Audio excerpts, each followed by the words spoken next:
सविता में गुरुदेव हमारे,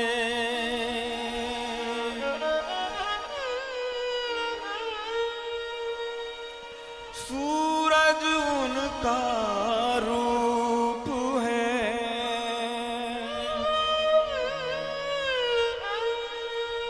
अंधकार अज्ञान मिटाते सद्गुरु ज्योति स्वरूप है,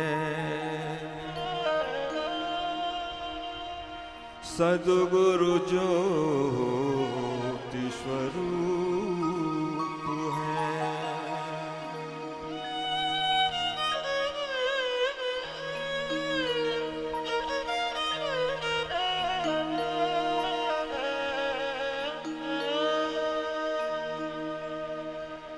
साधक का सविता को अर्पण, शिष्यों का गुरु को समर्पण। साधक का सविता को अर्पण, शिष्यों का गुरु को समर्पण। दीपक का ज्योति को चातक का चंदा को, दीपक का ज्योति को चातक का चंदा को, गंगा का सागर को अर्पण। साधक का सविता को अर्पण, शिष्यों का गुरु को समर्पण। साधक का सविता को अर्पण, शिष्यों का गुरु को समर्पण।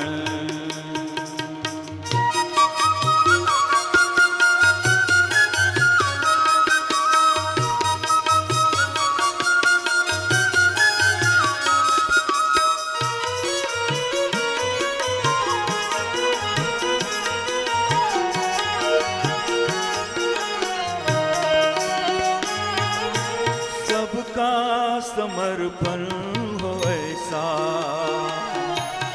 दीपक पतंगे के जैसा। सबका समर्पण हो ऐसा, दीपक पतंगे के जैसा। दूरी रहे ना जरा भी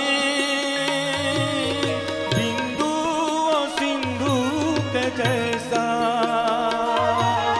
दूरी रहे ना जरा भी बिंदु और सिंधु के जैसा। अर्जुन का कान्हा को राधा कन्हैया को, अर्जुन का कान्हा को राधा कन्हैया को, वंशी का होठों को अर्पण। साधक का सविता को अर्पण, शिष्यों का गुरु को समर्पण। साधक का सविता को अर्पण, शिष्यों का गुरु को समर्पण।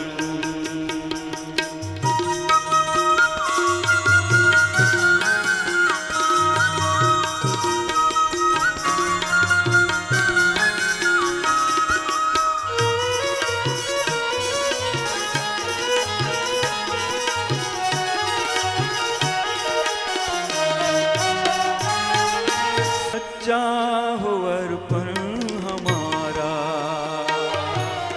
गुरुवर हो सबका सहारा। सच्चा हो अर्पण हमारा, गुरुवर हो सबका सहारा। हो जाए गुरुवर में ऐसे, अर्पण लगे हमको प्यारा। हो जाए गुरुवर में ऐसे, अर्पण लगे हम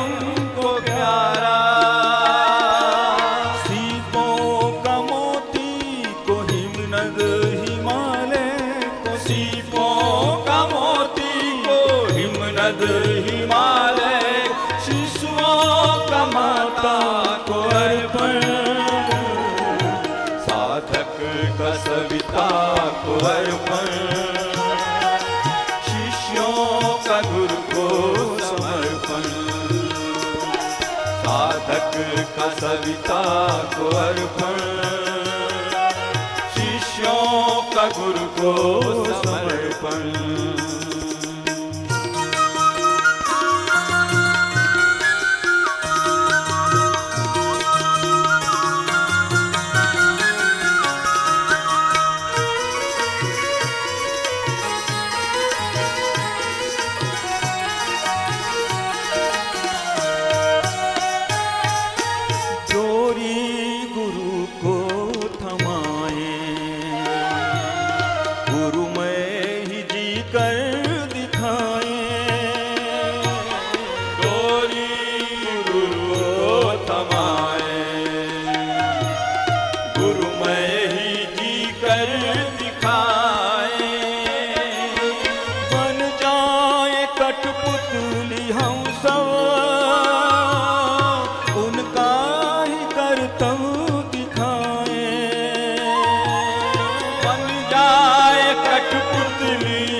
शिष्यों का गुरु को समर्पण साधक का सविता को अर्पण शिष्यों का गुरु को समर्पण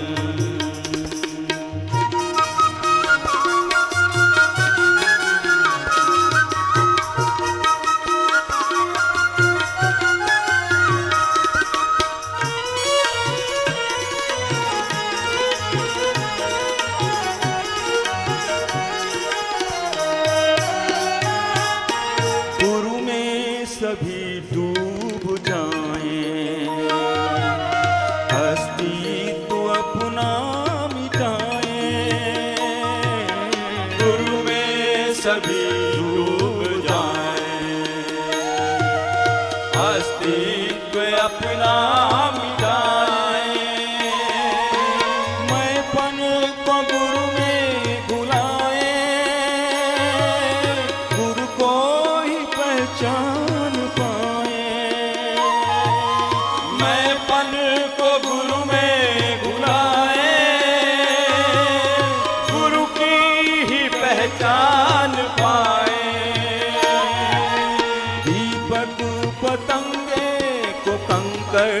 शंकर को दीपक पतंगे को कंकर का शंकर को नैवेद्य प्रभु को समर्पण साधक का सविता को अर्पण शिष्यों का गुरु को समर्पण दीपक का ज्योति को चातक का चंगा को दीपक का ज्योति को चातक का चंदा को गंगा का सागर को अर्पण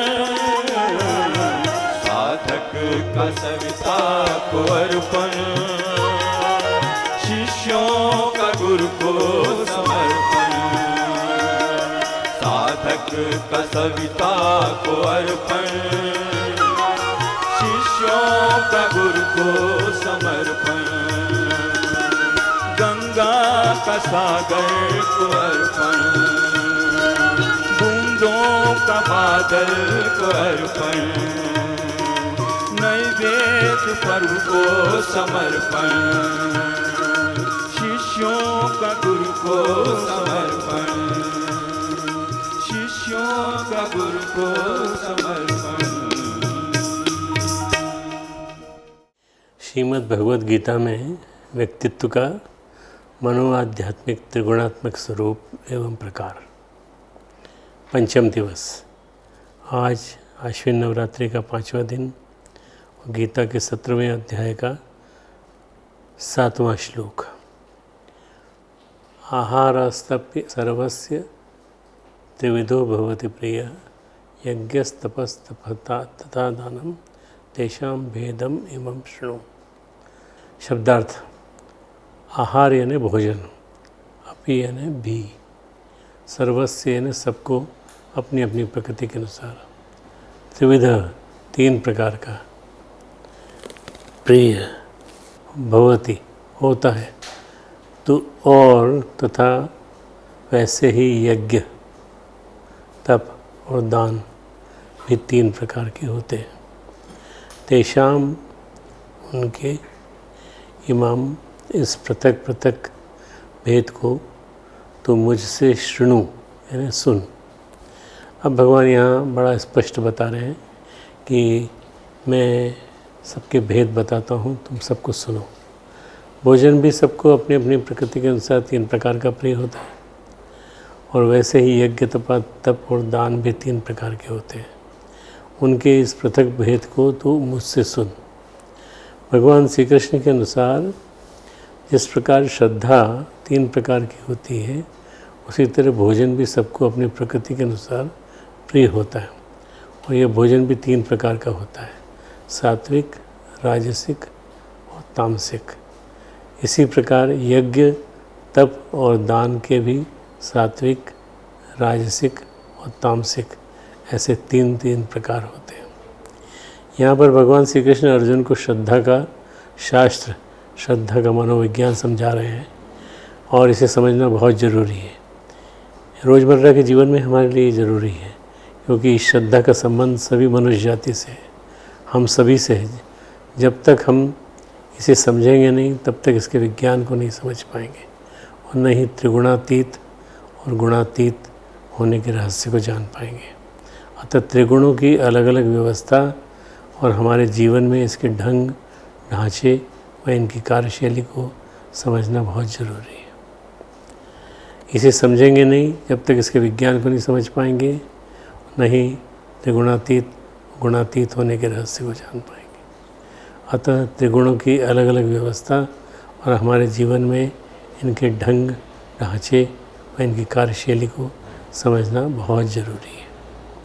भगवान श्री कृष्ण कहते हैं, श्रद्धा न केवल परमात्मा की ओर यात्रा में भिन्न भिन्न मार्गों से प्रकट करती है, बल्कि श्रद्धा के कारण हर व्यक्ति का आचरण भी भिन्न भिन्न होता है। यह श्रद्धा जीवन की महत्वपूर्ण बातों, तथ्यों में ही नहीं, बल्कि क्षुद्रतम बातों में ही प्रकट होती है और अपना असर दिखाती है। हर व्यक्ति की छोटी से छोटी आदत भी और रुचि यह सूचना देती है कि उसकी श्रद्धा किस प्रकार की है। उदाहरण के लिए, यदि व्यक्ति तामसिक प्रवृत्ति का है, तो उसके भोजन में रुचि के अध्ययन और विश्लेषण से भी समझा जा सकता है कि वह तामसिक प्रकृति का है। तामसिक वृत्ति के व्यक्ति को प्रायः बासी भोजन पसंद होता है, सड़ा गला भोजन उसे स्वादिष्ट लगता है।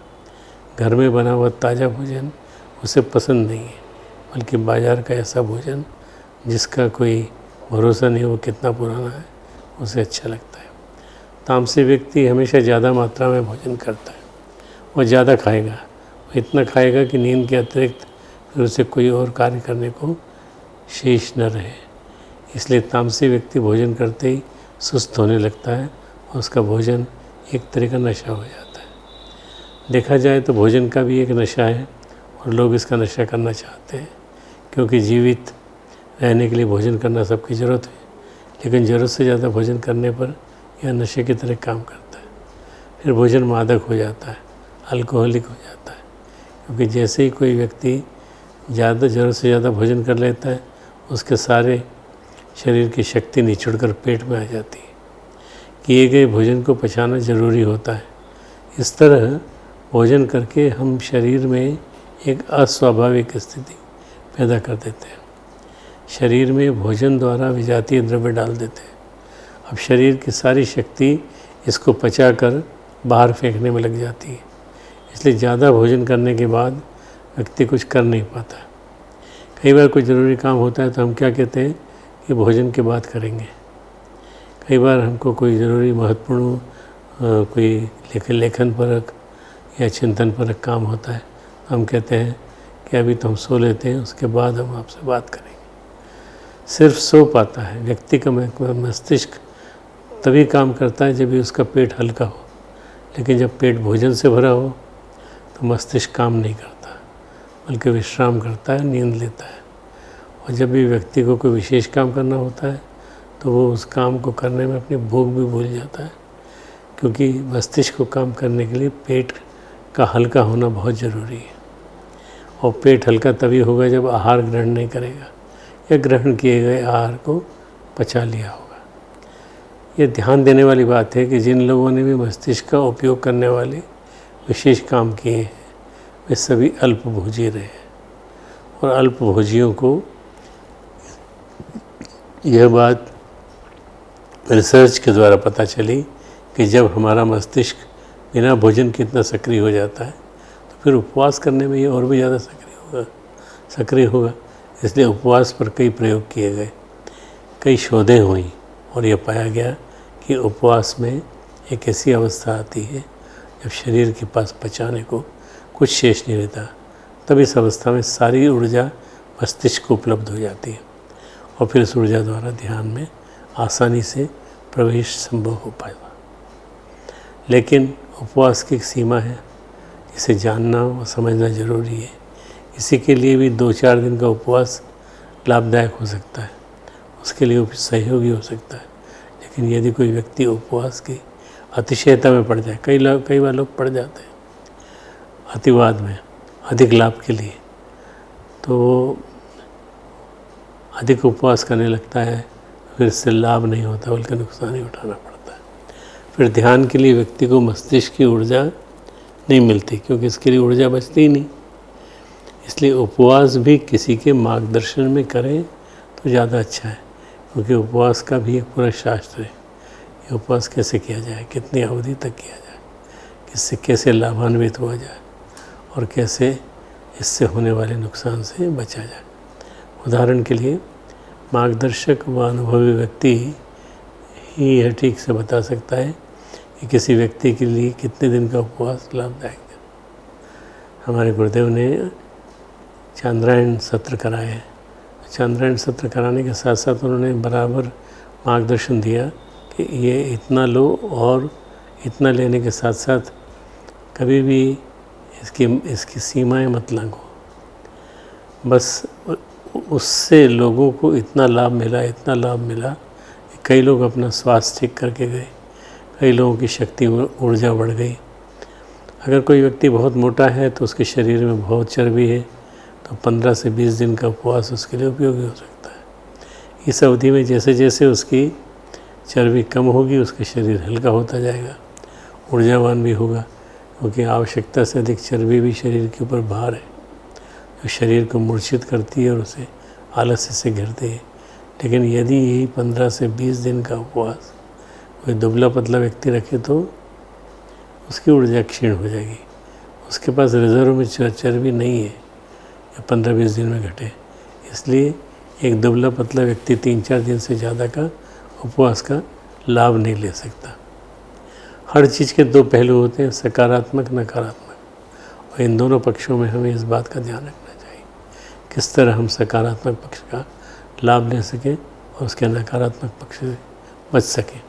किसी भी कार्य को करने के मुख्य रूप से 2-3 पहलू हैं, न्यून मात्रा में, सामान्य मात्रा में, अति मात्रा में। अति व न्यून पहलू हमेशा नुकसानदायक होता है। इनसे हमें लाभ मिलने की आशा तो होती है, लेकिन हमेशा नुकसान ही उठाना पड़ता है। जबकि सामान्य व संतुलित पहलू ही अपनाने पर हमें आशातीत लाभ मिलता है। यह देखा जाता है कि तामसिक प्रवृत्ति के लोग अति भोजन करते हैं और भोजन करने के बाद सो जाते हैं। खाना और सोना ये उनके जीवन का सबसे महत्वपूर्ण व अभिन्न भाग होता है, जिसमें उनको सबसे अधिक आनंद आता है। हर समय सोते रहने, आप देखिए उनकी खर्राटे भरी नींद, जोरदार नींद, वो सोते रहना, हर समय सोते रहना उनका स्वभाव बन जाता है, जैसे उनकी ज़िंदगी सोने के लिए ही है। यदि यही बात है तो फिर मरना भी तो सोने के समान है। कुंभकर्ण की तरह से सोने का मतलब क्या होता है? मरने का मतलब यानी सदा के लिए सो जाना। तामसी व्यक्ति का यदि स्वभाव देखा जाए, वह ज़िंदगी जीने के लिए नहीं सोता, बल्कि सोने के लिए ज़िंदगी जीता है। ऐसा व्यक्ति जीने के नाम पर नाम मात्र के लिए जीता है और जगता है। उसका जीवन केवल खा पी कर सोने तक ही सीमित रहता है। वह दिन में भी सोता है, रात में भी सोता है। जब उसे खाली समय मिलता है तो सो जाता है। फिर पता भी नहीं चलता वो कब सो गया। जब खर्राटे की आवाज़ आती है तब पता चलता है कि वो सो गया है। उसे एक ही काम में सुख मालूम होता है कि उसे कुछ करना ना पड़े, उसे वो सब कुछ मिल जाए जो वो चाहता है। उसे अपना कुछ भी काम करने में बड़ी अड़चन मालूम पड़ती है। ज़िंदगी जीने में उसे भांति भांति के उपद्रव मालूम होते हैं, इसलिए वो अपनी चादर ओढ़कर सो जाना चाहता है। तामसी व्यक्ति प्रायः अतिशय भोजन करता है। अतिशय भोजन का अर्थ है कि वो अपने पेट को इतना भर लेता है कि उसके मस्तिष्क को विचार करने के लिए ऊर्जा नहीं मिलती। वो कुछ ना तो ठीक तरह से सोच पाता है, नहीं समझ पाता है। ध्यान करना तो उसके लिए बहुत दूर की बात है। मस्तिष्क का उपयोग न हो पाने के कारण धीरे धीरे उसका मस्तिष्क छोटा होता जाता है, सिकुड़ जाता है। बांग्लादेश में इससे संबंधित एक उदाहरण सामने आया। बांग्लादेश के ढाका में एक आदमी पकड़ा गया जो मरे हुए मुर्दों की लाश को खाकर वर्षों से जी रहा था। वो आदमी लाश को फाड़ लेता, कलेजे को खा जाता, सोया रहता। मरघट पर ही उसका नौकर था जो इसके काम में मदद करता, इसलिए किसी को लंबे समय तक उसमें संदेह न हुआ। क्योंकि मुसलमान तो मरे हुए व्यक्ति जलाते नहीं, ज़मीन में दफन कर देते, तो कब्र से लाशों को खोदता और कच्चा ही मरे हुए लोग खा जाता। वो आदमी कोई और भोजन नहीं करता था। कभी कभी जब कोई लाश ना आती तो गांव में जाता ताकि किसी लावारिस लाश की वो तलाश कर सके। इसके अलावा वो अस्पतालों में भी लावारिस लाशों को लेने के लिए चला जाता था। लोग समझते थे बड़ा सेवा भावी आदमी है वही, लेकिन धीरे धीरे लोगों को उसमें संदेह हुआ कि भोजन कब करता है, कब कहाँ करता है। तो किसी ने छिप कर उसे देखा और तब पता चला कि बड़ा खतरनाक आदमी है। जब पकड़ा गया, उसकी जांच पड़ताल हुई। जांच में यह पाया गया कि उसका मस्तिष्क बिल्कुल सिकुड़ गया, उसका बुद्धि का स्तर बिल्कुल नीचे गिर गया। निश्चित रूप से ऐसा आदमी तामसी वृत्ति का पराकाष्ठा का है। इससे नीचे स्तर का आदमी मिलना मुश्किल है। इस तरह तामसी व्यक्ति की श्रद्धा शरीर में है, बेहोशी में है, होश खोने में है, मृत्यु में है, जीवन में नहीं है। अतः तामसी व्यक्ति यदि भोजन करेगा और ज़्यादा भोजन करेगा, गलत तरह का भोजन करेगा, जिससे उसके शरीर में बोझ बढ़े, जिसे पचाना मुश्किल हो, जो अपाच्य हो, जो भोजन ज़्यादा देर पेट में रहे, जल्दी न पचे। इसलिए ऐसे तामसी व्यक्ति को शाक सब्जी पसंद नहीं आएगी, फल पसंद नहीं आएंगे, क्योंकि ये बड़ी आसानी से पच जाते हैं। ऐसे लोगों को मांसाहारी भोजन पसंद है, क्योंकि आसानी से नहीं पचता। तमस शब्द का अर्थ ही होता है अंधकार। अतः ऐसे लोगों को अंधकार में डूबने की प्रवृत्ति होती है। उन्हें दिन का समय, दिन की रोशनी अच्छी नहीं लगती, बल्कि उन्हें रात पसंद आती है। इसलिए दिन में सोएंगे, रात्रि में जागेंगे। ऐसा कहा जाता है असुरों की शक्ति रात्रि के समय बढ़ जाती है। क्यों? क्योंकि रात्रि के समय उनकी प्रवृत्ति से, उनकी श्रद्धा से मेल खाता है। तो रात्रि में ही जागते हैं, रात्रि में अपने सब कार्य करना पसंद करते हैं और दिन में सोए रहते हैं, दिन में कम सक्रिय रहते हैं। अगर आप देखें तो आजकल के जितने लोग हैं जो मॉडर्न जनरेशन के हैं, वो सब के सब रात्रि में भोजन करते हैं। भाई साहब, भोजन किया कि नहीं आपने? 2 बज रहे हैं रात के, बस करने ही वाले हैं हम। 4 बजे तक, 2 से लेकर 4 बजे तक भोजन करते हैं और वो उनका क्रम वर्षों चलता रहता है। दिन में कम सक्रिय रहेंगे और रात में ज़्यादा सक्रिय रहेंगे। आजकल की ओर यदि देखा जाए तो वर्तमान में रात्रि में खुलने वाले नाइट क्लब, पब आदि की बहुतायत हो रही है, जिनमें जाकर लोग देर रात तक शराब पीते हैं, झूमते हैं, नाचते हैं, गाते हैं। शराब पीने से भी एपेटाइट बढ़ती है और उनको नशा आता है। दुनिया में कई ऐसे क्लब हैं जहाँ जाकर लोग रात्रि में जुआ खेलते हैं, भांति भांति का नशा करते हैं और इसे रात्रि में खुलने वाले नाइट और इसे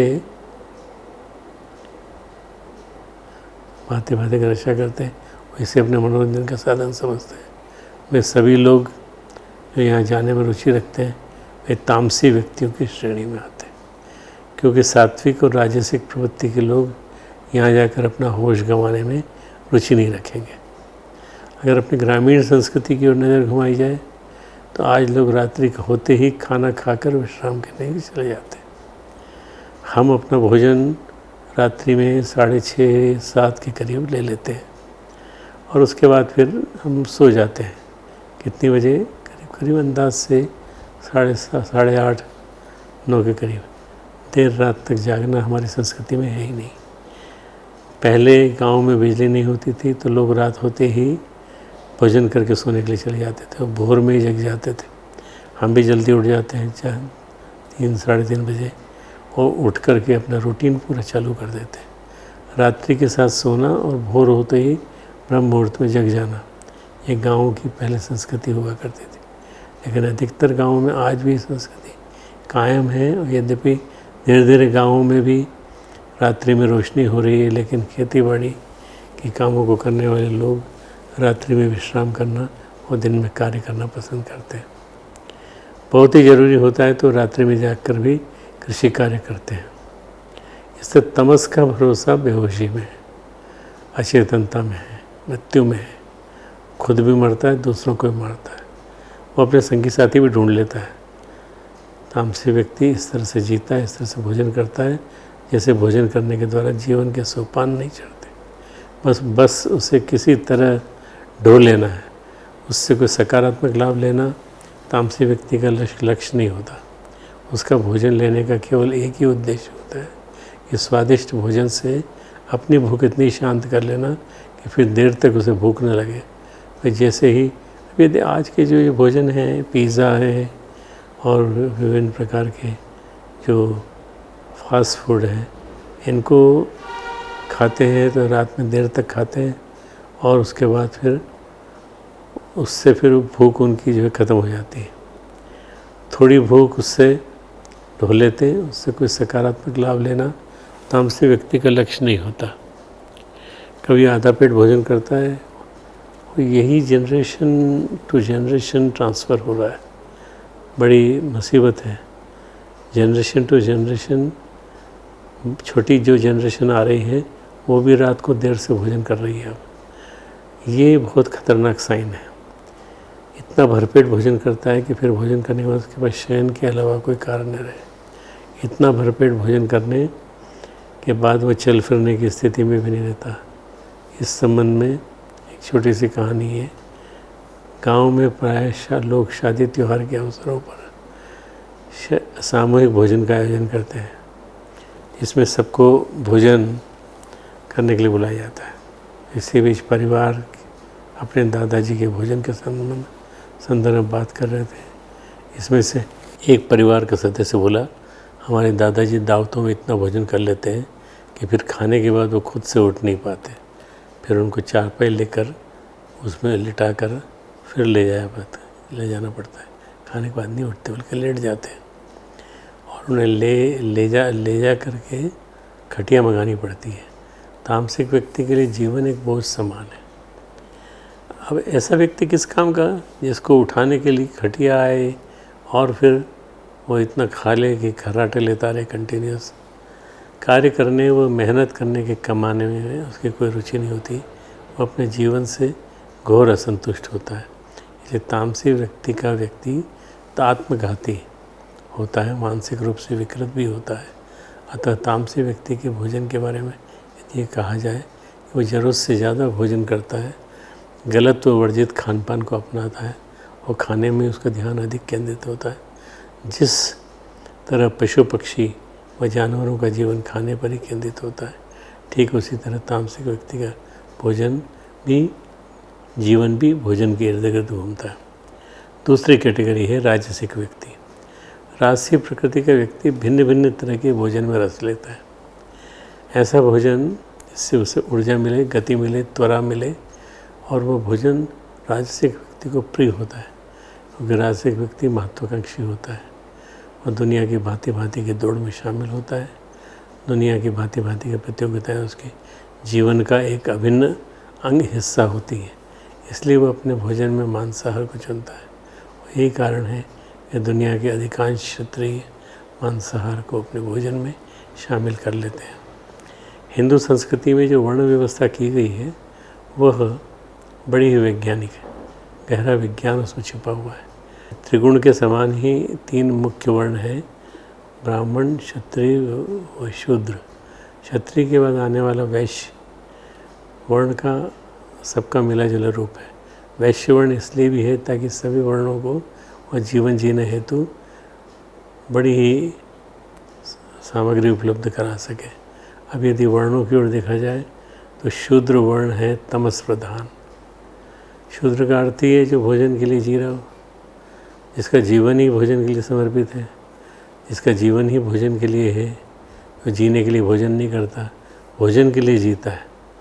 सुबह से लेकर शाम तक उसके मन में एक ही इच्छा रहती है, आज भोजन क्या बनेगा, आज क्या बनेगा, आज क्या बनेगा। पत्नी का पूरी तरह से सिर जो है परेशान हो जाता है ये देखने में कि उसका भोजन क्या बनेगा। तमस से घिरा हुआ जिसकी बुद्धि भी तमस से घिरी हुई हो, जिसे ठीक प्रकार से सोचने और समझने की क्षमता नहीं है, ऐसा व्यक्ति इतना ही कार्य करता है जिससे उसे भोजन मिल जाए। शूद्र व्यक्ति घोर आलसी होगा, वो ज़्यादा कार्य नहीं करेगा, वो केवल इतना काम करेगा जिससे उसका एक दिन का गुजारा चल जाए। इसलिए शूद्र व्यक्ति दरिद्र होता है, उसका बुद्धि विकास कम होता है, वह बुद्धि से कुंद होता है। या शूद्र का संबंध जाति से नहीं गुण से है। हम जो कह रहे हैं ये मत समझिए कि हम शूद्र किसी जाति से कह रहे हैं, गुण से कह रहे हैं। दुनिया के वे सभी लोग जो बस इतना कमाते हैं जिससे वे खाना खाकर सो सकें, वे सभी शूद्र की श्रेणी में आते हैं। ऐसे लोग केवल आज की सोचते हैं, केवल आज की फिक्र करते हैं, कल की नहीं सोचते। उन्हें भोजन मिल गया, शराब मिल गई, बस यही उनके लिए पर्याप्त होता है। प्रतिदिन भोजन के लिए कमाते हैं, काम करते हैं, कमाते हैं और जिससे उनकी भोजन की व्यवस्था हो सके। अतः उनके कार्य करने का और कोई उद्देश्य नहीं होता, बस भोजन ही भोजन, भोजन ही भोजन होता है। दूसरा वर्ण है क्षत्रिय यानी राजसिक वर्ग। ऐसे लोग महत्वाकांक्षी होते हैं, तरह तरह की आकांक्षाओं में पले रहते हैं और उन्हें पूरा करने के लिए दिलो जान से मेहनत करते हैं। इनकी महत्वाकांक्षाएँ चाहे धन की हों या पद की या राजनीति की या फिर किसी उपद्रव की, ये अपनी महत्वाकांक्षाओं को पूरा करने हेतु उनका प्रदर्शन पूरी दुनिया में करना चाहते हैं ताकि दुनिया देख सके कि ये विशेष व्यक्ति हैं। इसलिए राजसिक व्यक्ति सोने में कठिनाई अनुभव करता है, यानी सोने में अनिद्रा की शिकायत होती है। बहुत सारे जो मैं मेडिकल डॉक्टर हूँ तो मैं देखता हूँ कि बहुत सारे जो अनिद्रा के पेशेंट हैं वो सब इसी कैटेगरी के होते हैं। तामसिक व्यक्ति जहाँ गहरी नींद सोता है, चैन की बेहोशी की नींद सोता है, वहीं राजसिक व्यक्ति को अक्सर नींद न आने की शिकायत होती है। शयन के समय बार बार उसकी नींद टूटती है, उसे ठीक से नींद नहीं आती क्योंकि राजसिक व्यक्ति की महत्वाकांक्षाएँ उसे सोने नहीं देती। वह दिन में जितनी गति से काम करता है, रात्रि में उतनी तीव्र गति से सोचता है। उसके विचार थमते नहीं, विचारों की श्रृंखला चलती चली जाती है, चलती चली जाती है, चलती चली जाती है, कभी रुकती नहीं। उसे दुनिया को कुछ करके दिखलाना है, अपने अहंकार का प्रदर्शन करना है, इससे उसे ठीक से नींद नहीं आती। तामसी व्यक्ति जहाँ ठीक से सोच विचार भी नहीं कर पाता, वहाँ राजसिक व्यक्ति अपनी महत्वाकांक्षाओं की पूर्ति के लिए इतना ज़्यादा सोचता विचारता है कि उसके कारण उसे पल भर का चैन नहीं मिलता। तानाशाह हिटलर दुनिया में अपने क्रूर कर्मों के लिए विख्यात हुआ, लेकिन यदि उसके आहार के बारे में जानेंगे तो आपको बहुत हैरानी होगी। हिटलर न तो शराब पीता था, न सिगरेट पीता था, न वह अति भोजन करता था, वह शाकाहारी था, लेकिन बहुत दुष्ट प्रकृति का था, अति महत्वाकांक्षी था। उसका भोजन ऐसा था ताकि उसे भोजन से ऊर्जा हो मिले और उसे सुस्ती ना आए, और रात्रि में ठीक तरह से सो नहीं पाता था और उसके मन में भी बहुत डर था अब अज्ञात शत्रुओं से। तानाशाह हिटलर एक सामान्य बिल्ली से ही बहुत डरता था और इस प्रकार का जो उसका जो चिंतन था उसमें उससे लोग जानते थे कि ये अगर मरेगा हिटलर तो वो बिल्ली के खतरे से ही मरेगा। उसने खुद को एक बंकर में छिपा लिया और वहीं उसने खुद को गोली मारकर आत्महत्या कर ली। ये एक तानाशाह की जीवन यात्रा है। हम आगे चलते हैं। दुनिया के सारे राजसी व्यक्तियों को देखा जाए तो अल्पभोजी होंगे। ऐसा भोजन ग्रहण करेंगे जिससे उन्हें भरपूर ऊर्जा मिले, सजग भी रह सके। वर्ण व्यवस्था में राजसी व्यक्ति क्षत्रिय श्रेणी में आते हैं। जितने भी क्षत्रिय हैं, जितने भी राजा हैं, जितने भी हमारे राजसिक व्यक्ति हैं, जितने भी व्यक्ति हमारे राजनीति से जुड़े हुए हैं, देखा भी जाए तो दुनिया के सारे क्षत्रिय अल्पभोजी होंगे, क्योंकि उन्हें युद्ध लड़ना है, युद्ध के मैदान में जाना है, शरीर में ताकत फुर्ती रखनी है, वे ज़्यादा सो नहीं सकते। नेपोलियन के बारे में प्रसिद्ध है कि नेपोलियन घोड़े की पीठ पर ही सो लेता था, ज़्यादा नहीं, थोड़ी देर बस, ज़्यादा विश्राम नहीं करते, नहीं उनके पेट बड़े होते थे। आज तो देखिए तो जितने राजनीतिक व्यक्ति हैं, जितने भी हमारे और भी व्यक्ति हैं, उन सब के पेट फूले हुए होते हैं। अतः वे ऐसा भोजन करते हैं जिससे वो फुर्तीले बने, बिल्कुल सिंह जैसे पेट वाले और चौड़ी छाती वाले। हमारी जल थल वायुसेना के सैनिकों देखें, अफसरों को देखें तो बिल्कुल इसी कैटेगरी में आते हैं। अतः क्षत्रिय वर्ग यानी राजसिक वर्ग, इन्हें दौड़ना है, लड़ना है और बहुत कुछ करना है। इन्हें सोना नहीं है बल्कि हर समय सजग रहना है। विश्राम या शयन तो उन्हें खाना पूर्ति के लिए, नाम मात्र के लिए करना है। अब तीसरा वर्ण, ब्राह्मण वर्ण यानी सात्विक वर्ण। जाति से ब्राह्मण नहीं, हम जो कह रहे हैं वो आपको क्वालिटी के हिसाब से कह रहे हैं। वे जो सात्विक है और ऐसा वर्ण सम्यक भोजन करेगा, सम्यक यानी संतुलित, और अपना खान पान आहार विहार शुद्ध व सात्विक रखेगा। शुद्ध व संतुलित भोजन करने से उनकी बुद्धि भी श्रेष्ठ होगी, इनमें सोचने विचारने की भली प्रकार क्षमता होगी। अब यदि तीनों वर्णों की ओर ध्यान दिया जाए तो शूद्र तामसी व्यक्ति अति भोजन करेगा, उसका आहार अशुद्ध, अपवित्र, बासी व झूठा होगा। क्षत्रिय व राजसी व्यक्ति जरूरत से कम भोजन करेगा, उसका आहार मिर्च मसालों से भरपूर, वो अति स्वादिष्ट होगा। हमारे इंदौर नगर में 56 दुकान है। 56 दुकान जो है वहाँ केवल खाने की बातें होती और कुछ नहीं। नमकीन सेव, पोहे, उसमें चटनी और ये सब, और वहाँ रात भर मतलब 11, 12, 1, 2, 3 बजे तक लोग खाते रहते हैं और वे खा के घर जाके सो जाते हैं। सात्विक व्यक्ति सम्यक भोजन करेगा, संतुलित, जो हितकारी भी है और संतुलित है। तामसी व्यक्तियों की भांति ज़्यादा और नहीं राजसी व्यक्ति की भांति कम। उसका भोजन शुद्ध, सात्विक, ताज़ा व संतुलित होगा, साम्य होगा। वो उतना ही भोजन करेगा जितना उसे ज़रूरी होगा, जितना आवश्यक होगा, न रत्ती भर ज़्यादा न रत्ती भर कम। हमने अपने आहार को बदला और आहार को बदलने के साथ साथ हमने उसको इतना कम कर दिया कि अब हम उतना ही लेते हैं जितना ज़रूरी है, बस। हाँ, लोग कहते भी हैं, हमारी आप सबको मालूम है हम जीजी किसको कहते हैं। जीजी हमारी पत्नी का नाम है और वो बराबर जिद करती हैं, आपने कुछ नहीं खाया, आपने कुछ नहीं खाया, आपने कुछ नहीं खाया। हर पत्नी यही कहेगी, आपने कुछ नहीं खाया। और जब हम खाते हैं तो गिना चुना थोड़ा सा खा के हम अपना पानी पी के सो जाते हैं, हमें नींद आ जाती है, कहीं दिक्कत नहीं है। सत्व का यही लक्षण है। इसी तरह हमारा बेटा है चिन्मय, वो सुबह से लेकर शाम तक या तो जूस पी लेगा या कॉफ़ी पी लेगा या चाय पी लेगा, कुछ पी लेगा, पर खाना नहीं खाएगा। शाम को जहाँ वो रुकेगा वहाँ खाना खाएगा। ये लक्षण हैं, ये सात्विक के लक्षण हैं कि हम अपना जो मानसिक काम है वो पूरा कर लें, उसके बाद हम करें। हम अपना लेखन कर लेते हैं, उसके बाद हम अपना भोजन करते हैं। ऐसा व्यक्ति यदि बीमार भी होगा तो उपवास कर लेगा, क्योंकि बीमारी में भोजन घातक होता है। अतः वो अपनी बीमारी के अनुसार पथ्य अपथ्य का ध्यान रखता है, भोजन करेगा। जब वो स्वादिष्ट स्वस्थ होगा तो थोड़ा ज़्यादा भोजन करेगा, जब स्वस्थ न होगा थोड़ा कम भोजन करेगा। थोड़ा ज़्यादा मतलब उतना ही संतुलन, असम्यक से थोड़ा ज़्यादा। उसका अंतर्मन ही ये बतला देगा कि उसे कितना भोजन करना है और कितना भोजन उसके लिए सम्यक है, उसके स्वास्थ्य संवर्धन के लिए ज़रूरी है।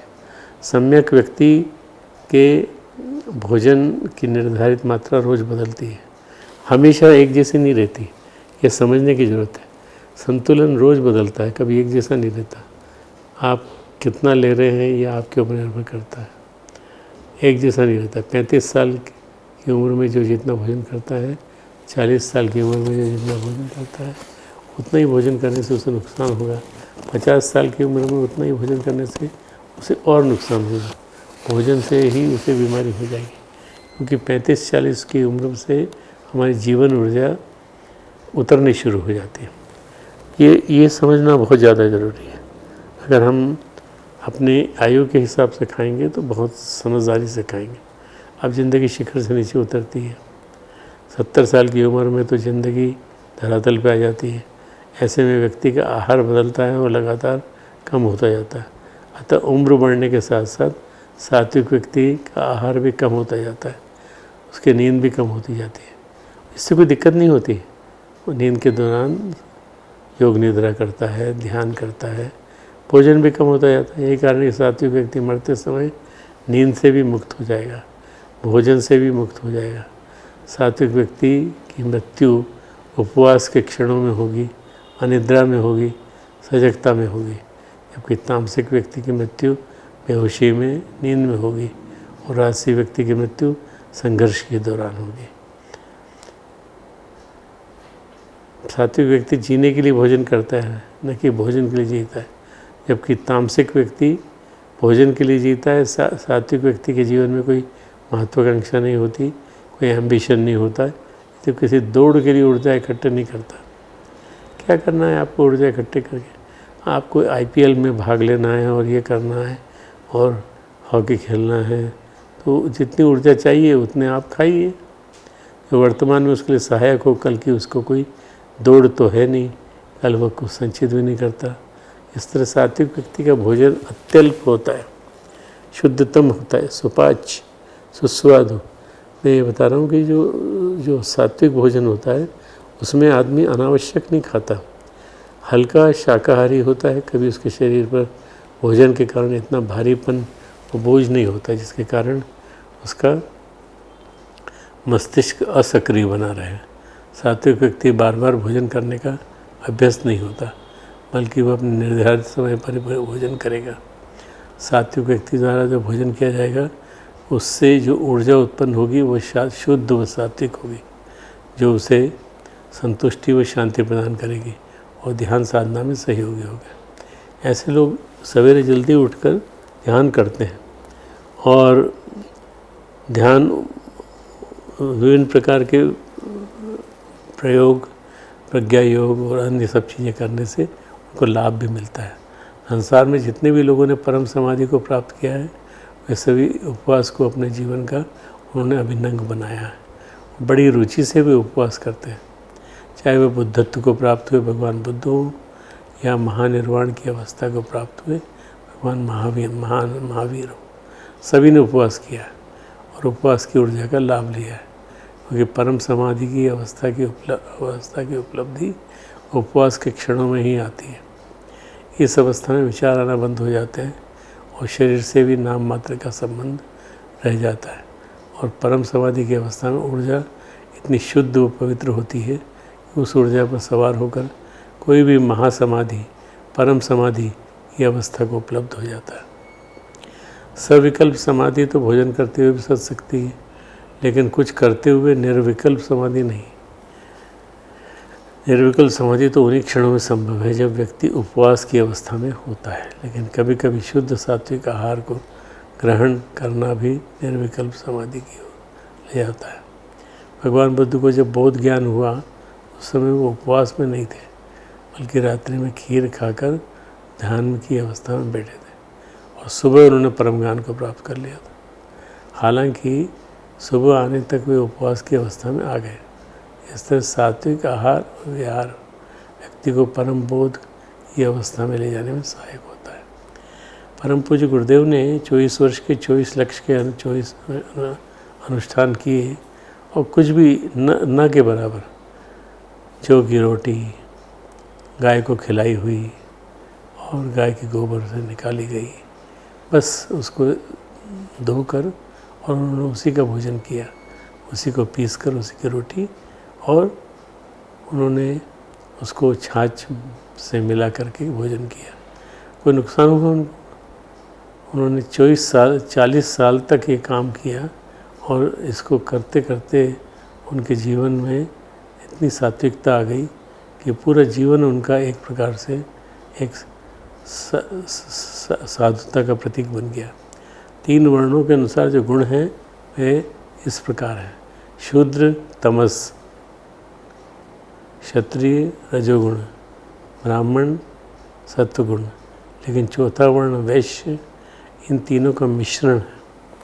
यानी वैश्य में शूद्र क्षत्रिय ब्राह्मण जैसे गुण भी देखने को मिल सकते हैं, इनके मिले जुले गुण भी देखने को मिल जाते हैं। और दुनिया में सबसे बड़ा वर्ग इन वैश्यों का ही है। अगर आप सबकी पार्टी देखें तो वैश्यों की पार्टी सबसे रिच होती है, खूब खाते हैं, खूब प्रेम से खाते हैं। यहाँ बात जाति में पैदा होने वाले ब्राह्मण क्षत्रिय वैश्य शूद्र की नहीं हो रही, बल्कि गुण धर्म के अनुसार, कर्म व व्यवहार के अनुसार अपना परिचय देने वाले वर्ण की हो रही है। अतः समाज में सच्चे ब्राह्मण बहुत कम है, लगभग 1 या 2%, क्योंकि ब्राह्मण तो कोई व्यक्ति ब्रह्म तत्व को जानने से बनता है। ब्रह्म तत्व को जाने बिना कोई ब्राह्मण नहीं बन सकता। ब्राह्मण वही है जिसने तीनों गुणों सत रज व तम को संवेद करके उस एक परम तत्व को जान लिया है।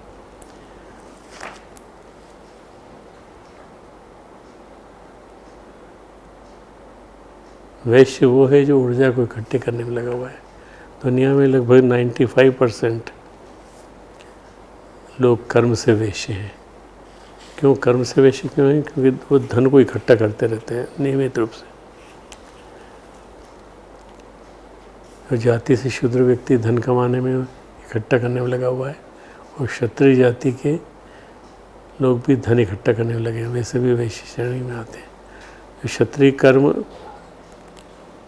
जैसे रक्षा आदि का कर्म करते हैं, यदि वे भी धन के लिए काम करते हैं तो वे सभी वैश्य वर्ण में आते हैं।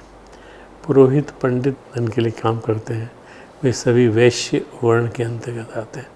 जो गहन तमस में पड़े रहते हैं वो लगभग 1% या इससे भी कम प्रतिशत के लोग ब्राह्मण के वर्ण में होते हैं। सच्चे मामले में ब्रह्म की तलाश है, उनको परम ज्ञान को उपलब्ध होते हैं।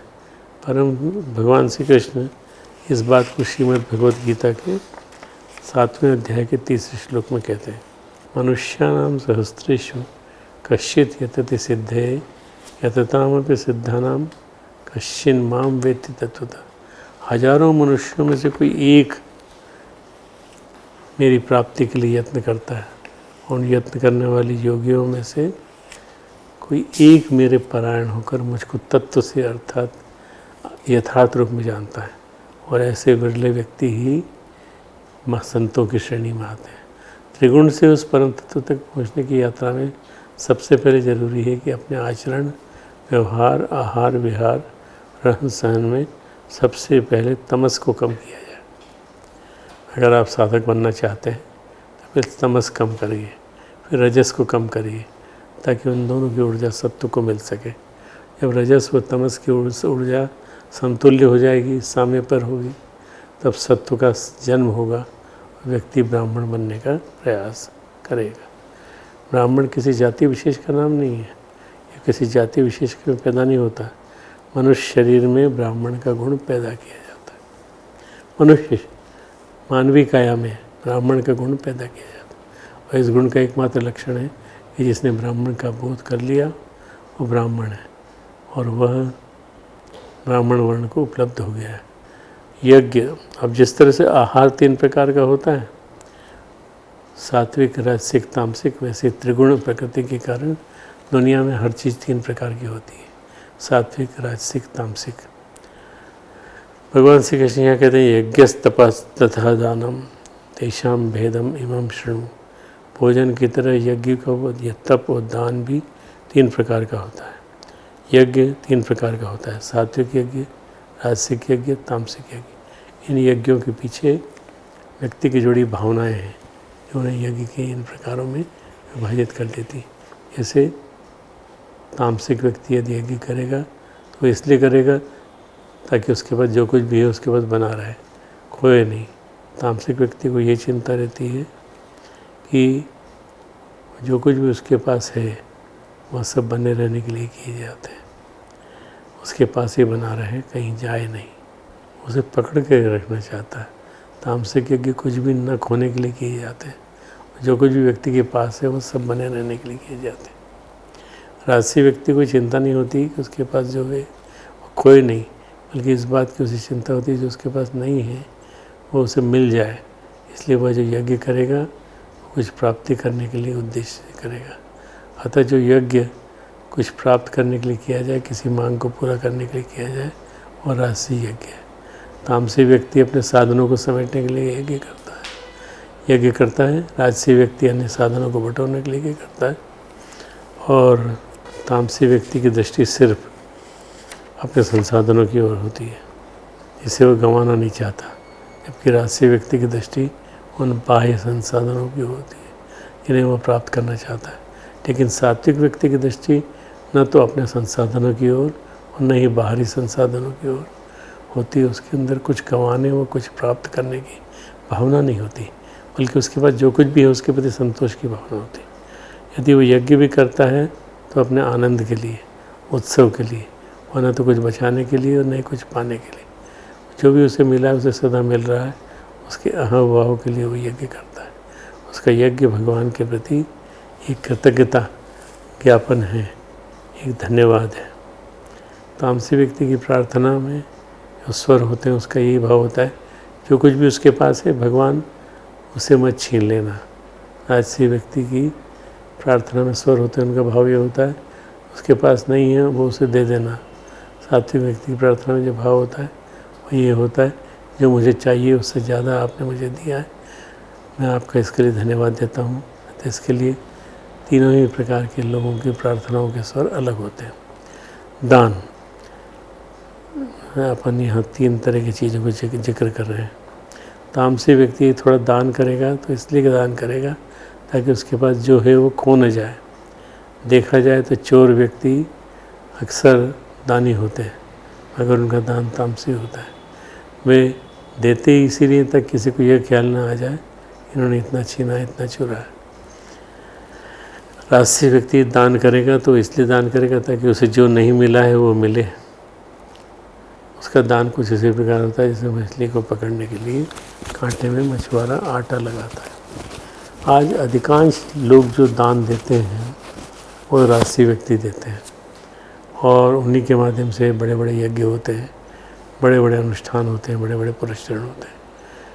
ये जो कांटे में मछुआरे का जो आटा है वो आटा मछली को चुगाने के लिए नहीं, मछली को पकड़ने के लिए लगाता है। इसी प्रकार राजसी व्यक्ति भी दान इसलिए देता है ताकि उसकी महत्वाकांक्षाओं के लिए रास्ता बने, उन्हें पूरी करने का मार्ग मिले। सात्विक व्यक्ति जो दान देता है वो अहोभाव से देता है। अहोभाव है धन्य हो, हम धन्य हो गए देने का मिला हमें।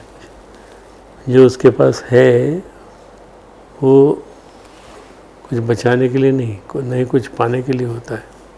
आपने नेवले और वो वाली कहानी सुनी होगी जिसमें नेवले ने जाके देखा कि वो उसका आधा हिस्सा सोने का हुआ पर आधा हिस्सा नहीं हो पाया। ये कहानी इसी पर लागू होती है। दूसरों को बांटने के लिए देता है, जो उसके पास है उसमें वो दूसरों को भी साझेदार बना देना चाहता है, दूसरों का भी सहयोग करना चाहता है। इससे ज़रूरत यह है कि मनुष्य यह सही अपना विश्लेषण कर सके कि वह तामसिक है, राजसिक है या सात्विक है। जो हमने विश्लेषण किया ये इसलिए किया ताकि आप अपना विश्लेषण कर सकें। अब ये स्पष्ट हो जाए कि व्यक्ति की श्रद्धा किस प्रकृति की है, तभी वो आगे बढ़ने की ओर अपने कदम बढ़ा सकेगा। अगर मनुष्य तामसी है, राजसिक है और अपनी ऊर्जाओं को संतुलित करके सत्व की ओर बढ़ सकता है, और अगर वो सात्विक है तो गुणातीत होने की ओर अपने कदम बढ़ा सकता है।